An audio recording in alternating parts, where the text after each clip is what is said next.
পাচার মামলায় জামিন পেয়েছেন অনুব্রত মণ্ডল। 20 সেপ্টেম্বর অর্থাৎ শুক্রবার বিকেলে দিল্লির রস অ্যাভিনিউ কোর্টের বিচারক তার জামিন মঞ্জুর করেন। সব ঠিক থাকলে সম্ভবত সোমবার তিনি মুক্তি পাবেন। আর এই খবর জানাজানি হতেই বীরভূম জেলার তৃণমূল কংগ্রেসের কর্মীদের উচ্ছ্বাস দেখা দিয়েছে। জামিনের খুশিতে জেলার দিকে দিকে দেখা দিয়েছে তৃণমূল কর্মীদের সবুজ আবির খেলা, নাচ এবং মিষ্টি বিতরণ। বীরভূমের নানুরের থুপসার অঞ্চলে আতকুলা গ্রামে খাসির মাংস দিয়ে প্রায় 400 জন গ্রামবাসীকে ফিস্ট করে খাওয়ানো হয়। খাবারে ছিল ভাত, খাসির মাংস, আলুর তরকারি, দই এবং পাঁপড়। সঙ্গে অনুব্রত মণ্ডলের খেলা হবে গান। কিন্তু অনুব্রতর ফিরলেও কাজল শেখের মুখে কিন্তু হাসি নেই। অনুব্রত ফিরলে কি কাজল শেখ ফের গুরুত্বহীন হয়ে পড়বেন?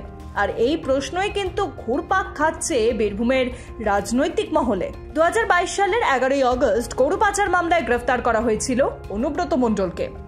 গ্রেফতার করেছিল সিবিআই।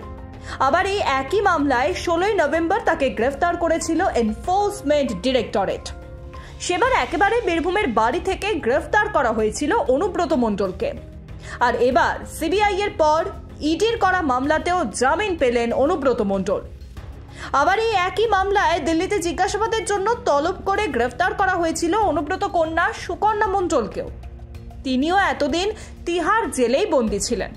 চলতি মাসের 10 তারিখ দিল্লি হাইকোর্টে জামিন মঞ্জুর হয়েছে সুকন্যারও। পুজোর আগে মেয়েকে সঙ্গে নিয়ে বাড়ি ফিরবেন মালিক। ব্যুরো রিপোর্ট, রেতম বাংলা।